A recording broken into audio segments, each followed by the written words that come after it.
లక్ష్మీ పార్వతి ఎన్టీఆర్ గారి సతీమణి ఈ మధ్యన పెద్దగా వార్తల్లో లేరు. మొన్న మధ్యన జగన్ హయాంలో ఆవిడికి తెలుగు భాషా సంఘానికి సంబంధించి అప్పట్లో ఒక పదవి అయితే ఇచ్చారు.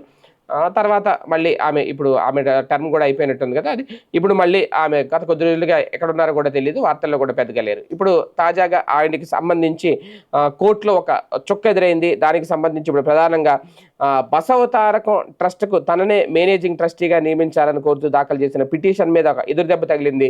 1995 నవంబర్ 18న నందమూరి తారక రామారావు ఎగ్జిక్యూట్ చేసినట్లుగా పేర్కొంటున్న సప్లిమెంటరీ బిల్లుపై తెలంగాణ హైకోర్టు కీలక వ్యాఖ్యలు చేసింది. ఈ బిల్లును నిరూపించే క్రమంలో సిటీ సివిల్ కోర్టు చట్టం నిర్దేశించిన ప్రొసీజర్ను అనుసరించలేదు అని స్పష్టం చేసింది. సప్లిమెంటరీ బిల్లుపై సాక్షి సంతకం చేసిన జె వెంకట సుబ్బయ్య వారసుడు జెవి ప్రసాదరావు సాక్షిగా గుర్తిస్తూ దిగువ కోర్టు 2018లో ఇచ్చిన ఆదేశాలను హైకోర్టు కొట్టేసింది. బిల్లుపై సాక్షి సంతకాలు చేసిన జె వెంకట సుబ్బయ్య వై తిరుపతిరావులకు సమన్లు ఇవ్వకుండా వారు ఇద్దరూ చనిపోయినట్లు ఎలాంటి ఆధారాలు లేకుండా వారి వారసులను సాక్షులుగా స్వీకరించడం చెల్లదని పేర్కొంది. బిల్లుపై సాక్షి సంతకం చేసిన వెంకట సుబ్బయ్య మరణించినట్లు నోటి మాట ఆధారంగా ఆయన కుమారుడు జెవి ప్రసాదరావుని PW3గా గుర్తించడం చెల్లదని పేర్కొంది. 1995లో రామారావు రాసినట్లు పేర్కొంటున్న సప్లిమెంటరీ బిల్లు ప్రకారం బసవతారకం ట్రస్టుకు తనను మేనేజింగ్ ట్రస్టీగా నియమించాలని 2009లో లక్ష్మీ పార్వతి సిటీ సివిల్ కోర్టులో ట్రస్ట్ ఓపీ పిటిషన్ దాఖలు చేశారు. సప్లిమెంటరీ బిల్లులో సంతకం చేసిన వెంకట సుబ్బయ్య మరణించిన నేపథ్యంలో ఆయన కుమారుడు ప్రసాదరావును విట్నెస్గా గుర్తించాలని పిటిషనర్ లక్ష్మీ పార్వతి కోరారు. అలాగే తన తండ్రి వెంకట సుబ్బయ్య మరణించారని రామారావు విల్లు రాసిన విషయం నిజమేనని తన తండ్రి తనకు సమాచారం ఇచ్చారని జెవి ప్రసాదరావు అఫిడవిట్లో పేర్కొన్నారు.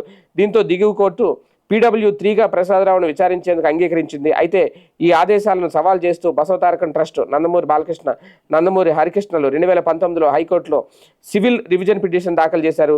జెవి ప్రసాదరావును విట్నెస్గా అంగీకరించడం చెల్లదని 2018లో దిగువ కోర్టు ఇచ్చిన ఆదేశాలను కొట్టేయాలని కోరారు.